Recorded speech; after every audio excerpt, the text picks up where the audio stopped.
If you're watching this video right now, there's a very good chance that no matter what settings video under the sun you have used, be it mine or somebody else for either controller or keyboard and mouse, something just feels wrong with Battlefield's aim. Now, I have done all sorts of videos covering how to make you guys better players, improve your settings, and just generally improve your experience. But there are some things happening in Battlefield 6 in terms of some settings not working properly, things breaking for controller players and mouse and keyboard players, which we will cover extensively in this video today, that are just making the situation plain not fun or plain unresponsive. Now, I've had some fantastic feedback from you guys about the controller settings video I've done, and also some references to gameplay settings to improve your gameplay for everybody on controller and mouse and keyboard, but there have been some things that you guys have been struggling with. And that's what we're aiming to remedy in this video today, and all of it is time-stamped as well in the timeline below, so you can go to the sections that are important. But I genuinely would say watch this video all the way through. I know it's 20 or so minutes of your life you're never going to get back, but there are some things that are explained in here that are going to explain the nuances of why things aren't working properly. And if you are watching, please do drop a like and subscribe. We're very close to 200,000 subs, and for a content creator like me, that's absolutely massive, and I greatly appreciate your support. So to cut to the chase plain and simply, there are a lot of things in Battlefield 6 that are simply not working as intended, or they are kind of working but it's causing some other problems, or they're working too well and causing a whole new set of problems. Things like aim assist slowdown, things like uniform coefficient aiming on things like mouse and keyboard, and all of this information has been passed over to the developers. Everything that I cover in this video today, be it something that's a bit janky, something that's not working properly, a bug or an issue that I've found and discussed in this video, is all stuff that I've handed over to the dev team, and hopefully we'll see fixes for soon. But with Season 1 on the horizon and an alleged Battle Royale on the horizon, I wanted to make sure you guys have everything you need right now to be shooting at your best across the board. So lock in, this is how things are going, and these things are going to make you better across the board for absolutely everybody. This setting is universally important for everybody in the game, and it's something I would highly recommend. Going into camera effects, which is primarily set under accessibility, and turning infantry crosshair projection off. And then on top of that, off chromatic aberration. You also want to reduce your camera sprint bobbing, reduce camera shake to 0, turn off infantry HUD motion, and set weapon and world motion blur to 0. Now, the biggest one here is this crosshair projection, and essentially with this setting off, the crosshair is always going to stay static in the center of your screen, whereas if you have it on, the crosshair is kind of vaguely focused where you're aiming and actually makes you less accurate. But the combination of all of these settings, which again can be found very easily under accessibility and then camera effects here, will let you have a much better pure aim experience, whether you're on controller or on keyboard and mouse. There are a number of in-game issues that are currently affecting how the situation in Battlefield 6 feels, and we're going to go over a couple of them and talk about some things that you can do right now to remedy them. Now, some of these are already in the hands of the developers. I've passed on pretty much all of this information at some point or another, and hopefully we will see some pretty quick retroactive fixes coming your way soon. Now, for those of you who are unaware, the way Battlefield 6 handled aim assist from the beta to launch was completely changed. Now, there are some details around it. Ultimately, it's to do with how the aim assist bubble slows down on the silhouette of the person, as opposed to some sort of invisible orb, and you can kind of clearly see that. Predominantly in previous FPS titles, not just Battlefield even, it would be almost like a bubble around a target that would initiate slowdown, whereas the new version is just literally whatever the actual physical silhouette outline is of the character, that's where the slowdown is going to take place.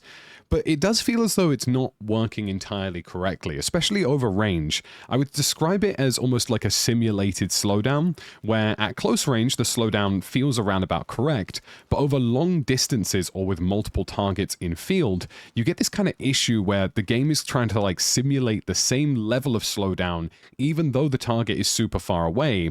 And the best describer for this is that it feels like you're fighting your controller. And I'm going to give you a very clear example of what this looks like with everything set to max 100%, where if I pan my controller all the way from the right to the left here, you're going to see the acceleration rapidly decrease as I go over targets.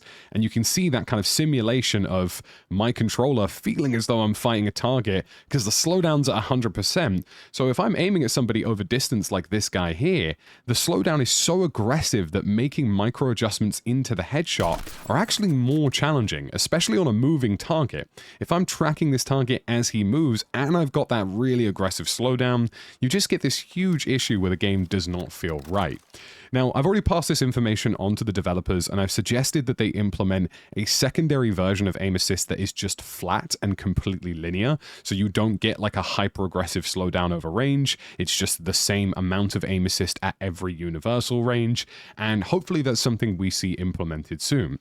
But for the time being, the quickest way to fix this is to go into your controller settings, and of course we will go over my entire new suite of controller settings in this video, as is timestamped on the timeline, but you want to completely turn down the slowdown amount. The setting is here called Infantry Aim Assist Slowdown. It's around about the top with the rest of these settings, and dropping this to around 75 to 70 I think actually gives you a nice balance where the aim assist doesn't feel like you're fighting it. And just to reiterate what this is going to look like, completely ignore, by the way, infantry aim assist zoom snap. Snap only applies in the campaign and does not have any application in multiplayer.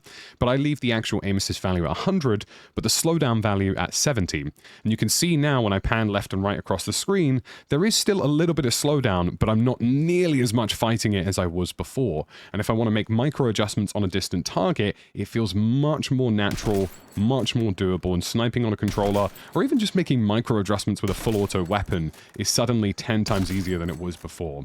So that 70% value, irrespective of controller settings that you're using, is going to help you massively, but I recommend that you copy the rest of the controller settings I'm going to show you later in this video. Now, another issue in Battlefield 6 that I've illustrated on stream a couple of times is an issue with dead zones that seems to be affecting all controllers. Now, traditionally, most games tend to have a circular dead zone in the middle of their stick, which means that when you set the dead zones in-game as low as humanly possible, you get a very responsive feel from your controller that allows you to make precision micro-adjustments. But if you haven't already noticed on screen right now, when I'm trying to make these precision micro-adjustments, it's almost doing it in like a straight line in a more linear way. And what it seems to have been discovered is that the dead zones in Battlefield 6 are actually square or rectangular and not circular. And again, this is more information that I've passed on to the dev team to hopefully see fixed soon. And this is with me at 0 dead zones in Battlefield 6. This is with the value set to absolute minimum 0 to really try and counteract this issue. If I increase these dead zones even slightly, you would see this path tracing where I can do almost immediate straight lines in the game being even more perfect than what it currently is. And one of the best tests I've provided to people, and I've showed people this on stream, is that if you actually slowly input your controller towards the top right of your analog stick, it actually just goes straight right until it hits a certain amount of threshold. And I'm kind of trying to demonstrate it on screen now. If I put this to the top left, it's going to go left, left, left, and then all of a sudden, past a certain input amount, it will recognize the diagonal input. And this means that those micro adjustments are really, really problematic and don't really work as well, especially over range and especially when sniping. And again, the fix for this is quite simple. Now, this is going to vary from controller to controller just because some of you guys are going to be struggling with things like stick drift or damaged controllers. But my general suggestion is that if you have an overwhelming amount of stick drift, to simply replace your controller. There are lots of good options on the online market these days with TMR sticks and Hall effect sticks that will stop stick drift from happening to you in the long term. You're going to go into your controller settings, you're going to scroll all the way down here, and you're going to go to controller tuning. In controller tuning, you're going to set your center dead zone as low as humanly possible without introducing drift. For me, that is 0. And then your axial dead zone to 2. Now, you still want a tiny bit of axial dead zone just to cancel out some accidental up-down movement when moving your stick from left to right.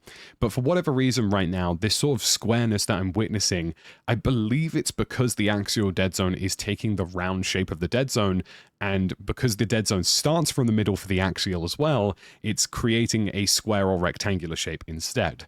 Unfortunately, there is still a need for an axial dead zone on controller, so I've left this value at 2, and honestly, the responsiveness that I have gotten out of the controller now compared to what it was before is incredibly high.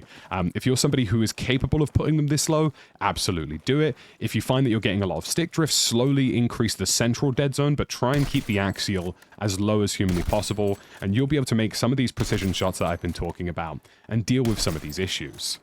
Another quick tip for those of you experiencing dead zone and responsiveness issues on PC specifically is that you can actually go to this game, hit manage on Steam, go to properties, go to your controller settings, and then disable Steam input.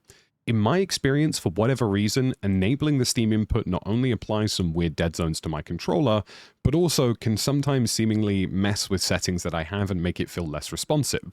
This game natively supports PlayStation controllers, Xbox controllers, and most controllers generally, so it doesn't need any of this. Disabling Steam input is a really good way to get more activity out of your controller if you're somebody playing on PC with a controller. If you're on console, you don't need to worry about this at all. Now, if you're on mouse and keyboard and you've also found that aiming appears to be inconsistent, there also appears to be a fix for this that is worth knowing, and also just raw aim input is really important in Battlefield 6, and trying to get your mouse to not have any weird kind of effects or software effects applied to it is also its own headache in this game. Now, this was found by a good friend of mine, Torbis. Now, it could be that part of this is just placebo. It could be that there is something not applying correctly in the settings. But essentially, what you're going to want to do is open the options settings, go to mouse and keyboard, edit your control settings for this, and you want to turn uniform soldier aiming off, and then immediately go down to infantry zoom transition smoothing and turn that off. If uniform soldier aiming is on, as you can see up here, this button gets completely grayed out. Now, you want to turn it off, make sure that this has been disabled and set to off, and then turn uniform soldier aiming back on. And when you've done that on mouse and keyboard, you want this value to be 0, because that is the way to get a raw input system. If you're somebody who is playing on controller, this doesn't matter anyway, but your uniform soldier aim coefficient across your input device on controller should be 178. So it's time to talk about my renewed controller settings, and what I've decided to go for to deal with some of these issues that have started to appear in Battlefield 6, and also listen to a lot of you guys' feedback and information that you've been struggling with. Now, I know this feels a little bit strange because I've given you a different set of controls for the beta, then a different set of controls for launch, and now I'm giving you a different set of controls. But essentially, it's all about learning, iteration, and establishing what things people are actually having issues with, and trying to remedy those situations. And if you've been watching me on stream over the last couple of days, I've been testing absolutely everything to 0 in these settings to get the best possible responsiveness and the best possible aim. And I'm also going to explain a couple of the settings in-game, what they do, and how some of them might not be working correctly. Now, the first thing we're going to go over quickly is the controller tuning. I think this is a really important setup. I don't use vibration because it doesn't really matter to me. But you want your center dead zone down to 0 and your axial down to 2. And this is, like I mentioned, for the issue with the square dead zones that has been previously referenced in this video. You need these values as low as humanly possible. Now, central dead zone is probably going to introduce stick drift for some of you. If you start getting stick drift, just slowly increase your central dead zone as slowly as you humanly can until you cancel it out. But my general recommendation is to get this value literally into the ground as much as humanly possible with a small amount of axial dead zone to cancel out horizontal and vertical values when inputting at maximum. This is going to give you a really snappy and responsive experience, and honestly, I think if you start going over sort of 6 to 4 dead zone, it's very likely that your controller probably does just need replacing at that point. Now, the next thing is going into the control settings, and there's a couple of things that I've messed around here. I'm set at 42 sensitivity, a 110 FOV, which, by the way, your field of view does have an impact on the general sensitivity of your game, a vertical aim ratio of 56, and a vertical zoom aim ratio of 56 as well, and then finally, uniform soldier aiming off. Now, uniform soldier aiming on essentially creates a 1-to-1 parity between your hip fire and also your zoom ADS, but the problem that I found in Battlefield 6 progressively is that having uniform soldier aiming on actually feels as though your zoom value is faster than your hip fire value because of how they're handling the FOV situation when aiming down scope. So what you want is uniform soldier aiming off to allow you to create an experience where moving left and right hip fire is quickly, but zooming ADS is a little bit slower.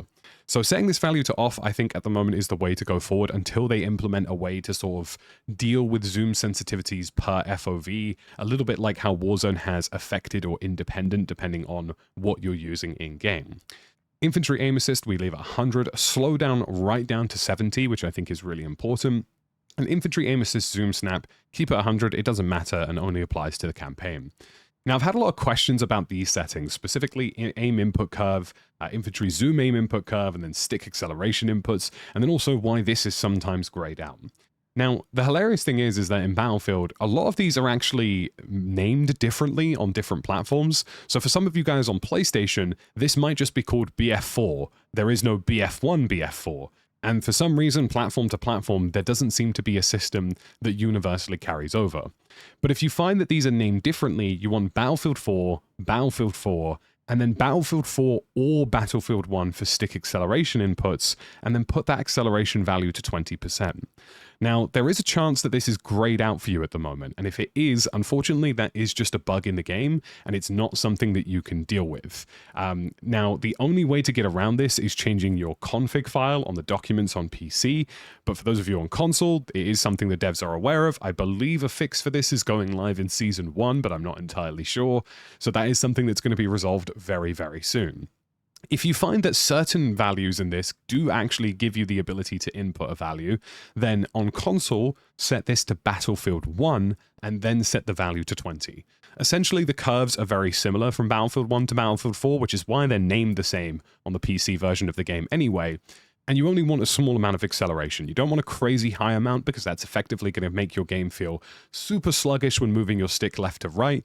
But you don't want a crazy low amount because you'll find that you're snapping left and right like you're using a mouse cursor, which isn't really the input system for an analog stick and generally makes it feel overly responsive and overly sensitive. Now, I personally put this at 20. You can slightly increase it to see what that feels like for you and see if that's a sweet spot. But with a 20 acceleration and a 42 aim input, that's kind of where I've been sitting at with this game at the minute, and it seems to be working for me. Mine is grayed out completely, but I know that this value is actually affecting my control aim because when I change it in the config files on PC, it actually does change the value. So a certain strange input for that, but it just seems to be a bug at the moment that exists in the game. There are a couple other settings in this category that I've changed as well. Specifically, I have these setups for everything here, as you can see with infantry sprint. Crouch toggle sprint is set to crouch, of course. And I also have it so that crouch slide is set to all, which is really important. And then double tap crouch for sprint slide is set to off. And what this means is that when you are sprinting and you tap crouch, you will go into a slide. And then you will stay crouched unless you come out of crouch again. Now, we'll go over the layouts for the controllers that I currently use in Battlefield 6 in a little bit. But obviously, I believe everybody should be crouching and sliding by clicking into their right analog stick and not using circle, because using circle takes you off of your aim. And if you're not aiming, then GG, it's basically over for you.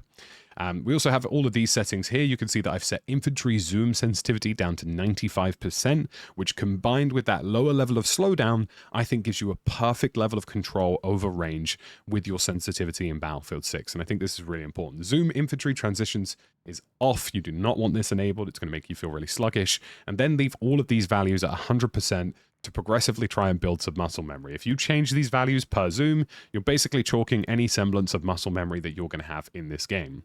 I also have prioritize interact to set, which essentially means that you will interact by tapping and reload by holding. This won't matter now, but in a certain potential battle royale mode, this is going to be important. And then I also have parachute auto deploy set to tethered only, which means that it's only tethered to a squad in game mode insertions. I wonder what mode they might be referring to. Who knows? And that's a really important setting to have because it's going to stop you auto-deploying your parachute, especially when you're getting close to the ground, which can sometimes actually just get you killed. Skip to revive is set to tap or toggle.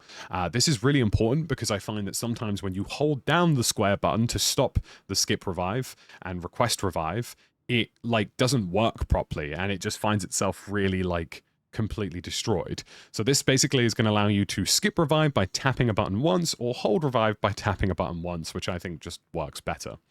And then these are the other settings I have as well. You can see mount breakout, instant. You could just copy all of these one for one. And then flick look is down here if you're somebody who is using flick look. And there's also a gyro option. You do want to set this button to disabled so that you don't have a mapping button specifically to go into infantry gyro mode, and also disable this as well to make sure that gyro isn't accidentally affecting you. I don't think it will, but it's worth just having this just in case. You never know with Battlefield, something might accidentally overlap and cause some trouble. Next, let's talk about the custom controller layouts that I use in Battlefield 6. But before we do any of that, head on over to the gameplay tab, scroll on down to vehicles, and you're going to find helicopter control assist, and make sure that that is set to disabled because it will clash with some of these other settings and make it less responsive. And you don't need assistance when flying. You just need to be using these settings. The next thing we're going to do is have a look at my quick controller layout, and the primary difference here is two things that I've done, is that I've predominantly swapped the melee and crouch so that crouch and sliding is on my R3 stick, which allows me to move, slide, and do everything whilst not having to take my general thumbs off of the thumbsticks. I also have some back paddles on my controllers that I bind to specific things like jump and reload, but for the most part, I just leave these as they are. Crouch and toggle here, melee up here. You're going to melee less likely, but you're going to be using this all the time. I'm also what's known as a bumper shooter, so anything that was set to L2 and R2 is now on L1 and R1 and vice versa. So essentially, you can just scroll through the custom keybind layouts, and if you want to be a bumper shooter, you can simply swap zoom and fire onto your L1 and R1 or your front bumpers to be more preferable. It's how I prefer to play. I've never really been a trigger shooter, and it's what I use. But there are a couple of other things you can do as well that it's going to make this better for you in the custom setup here. Predominantly around mounting your weapon and also actually using your fire mode system. So if you scroll on down here towards the bottom, you're going to see a couple of options here. And you're going to see that if you want to be able to change your weapon in terms of fire mode or zero your weapon with a rangefinder, you can actually do this by putting it to up on the D-pad, which means up on your D-pad will be your gadget when you're not aiming down sight, but when you are aiming down sight, it's a very quick way of changing your fire mode on the fly, which is very helpful to have. Likewise, you can mount your weapon by putting it down on the D-pad, which means that you now have the ability to change fire mode, zero, and also like deploy your bipod or mount your weapon entirely with your entire use of the D-pad without it clashing with any of your class gadgets. And you can see on screen, these are the rest of the settings that I am using if you simply just want to copy past of what I'm doing and take everything one for one or use them on your specific controller. A very simple setup. All I've done really is switch to bumper shooting and basically made it so that, as you can see, if I'm aiming down sight, I can quickly change my fire mode if I so please, and I can also mount my weapon and then break away from a weapon mount as easily as possible. All of this while still being able to crouch and slide using my right analog stick, which is just a better system.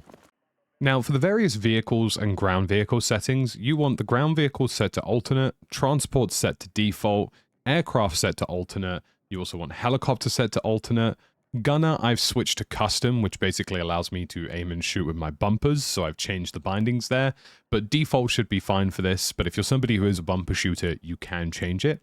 And then that's about it for these layouts. And essentially what this is going to do, for those of you who are unaware, is that this is going to make it so that all of your vehicles across the board have their accelerate and decelerate bound to the triggers instead of bound to the analog sticks, which means that you can accelerate and decelerate in aircraft, jets, throttle up and throttle down with those buttons, but then have full control of the vehicle on your left and right sticks, which is a better system. This is how things used to be in Battlefield 3 and Battlefield 4, and I would highly recommend choosing this over the current system that they have in the game. Now, there is a couple of things I also change in these settings as well, and if you apply this to the ground vehicle settings here, it should universally apply to all of the others, but you can go through and check them one by one. Specifically, I go into my ground vehicles. I have a lower sensitivity for my vehicles just because I prefer the fine-tuned control.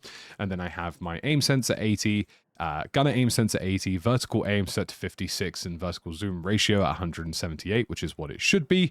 And then uniform soldier aiming set to off. BF1 or BF4. If you're on console, these values should just be Battlefield 4, and if you have the ability to change acceleration in this current build, setting it to 20% is about correct. And then finally, vehicle aim assist slowdown is set to 90. Now, if that has applied to your ground vehicles, you'll find that in your transports and all of your other vehicles, this should have applied universally across the board, and you should be perfectly okay, but it is worth having a look. As you can see, with all of these settings set together, you're going to find yourself with pretty much responsive setups across keyboard and mouse that is going to give you everything you need. And you can see on controller, for me specifically, I am pretty much able to absolutely laser beam targets now, make the micro adjustments that I need to do. And again, if you've been watching stream lately, I've been getting a lot of cheating accusations, and a lot of people confused as to how I'm able to stay so consistent on controller, and this is definitely the solution. These settings that I've been working on and trying to get really dialed in before the release of the game is something that I feel is going to massively benefit the vast majority of players across the board for this game. Now, there is something that I do want to talk about finally towards the end of this video, which is bloom. Again, we've gone over this before and we've discussed it on the channel, but essentially the amount of bloom that you get in Battlefield 6 and why your bullets don't go to where they're supposed to go to is down to primarily how much you're moving and how much you're going full auto. Now, there are presently some bugs in Battlefield 6 which is not resetting the bloom or spread value, which is why sometimes it feels like you aim down sight, you start firing, and your bullets instantly start flying into nowhere even though you just started firing. Now, these bugs are being resolved, and they also say that there is some tuning coming to bloom over the not too distant future, and that is going to have a massive impact on how this game feels and performs. But as a quick disclaimer, or disclaimer, exclaimer, who knows? One of the two. English is hard. Essentially, there are two ways that bloom introduces itself in Battlefield 6. It introduces itself, one, if you're strafing side to side. So again, full auto will have some bloom effect. But then, if you decide to strafe whilst full auto, you're going to find that your bullets are going to start flying left, right, and center much faster. And then the other, of course, is going full auto. So if you progressively go full auto, the spread value constantly increases. And the way that we counter all of this is by staying as stationary as possible and burst firing. You're still going to get some instances of bloom depending on the weapon, but essentially this is going to make you dramatically more accurate over range, and burst firing at anything sort of beyond 30-40 meters is the way to essentially get the kills that you want to get. Closer ranges, bloom doesn't matter too much because it is ultimately closer ranges, but if you find that your shots are just whiffing into the sky in a close range engagement, actually stopping firing and then resetting your firing is kind of the way to go. Now, one of the reasons that I predominantly set my aim down sight and shooting to mechanical buttons on controllers like L1 and R1 is because it allows me to do this tap fire mechanism faster. As you can see here, if I had it set to a spring trigger, or if I didn't have trigger stoppers, which can also cause issues with vehicles, it makes it a little bit more tricky to do. But if you're using mechanical clicky buttons like an L1 or an R1 or a bumper instead of a trigger, you can basically tap fire to your heart's content instantaneously and reset these spread values. And in fact, bumper shooting in Battlefield 4 is exactly why I've always had all of my controllers this way for pretty much every title in any FPS game since. I really hope this video helped you guys today, and I really hope that this has improved your experience in Battlefield 6, and if it has, please do subscribe, like the video, share it to some friends as well, and get all of your squad prepared for the incoming Season 1 release and the alleged Battle Royale that's also on the horizon. As always, folks, thank you for watching. It's been me, the Tactical Brit, and I'll see you again in the next one.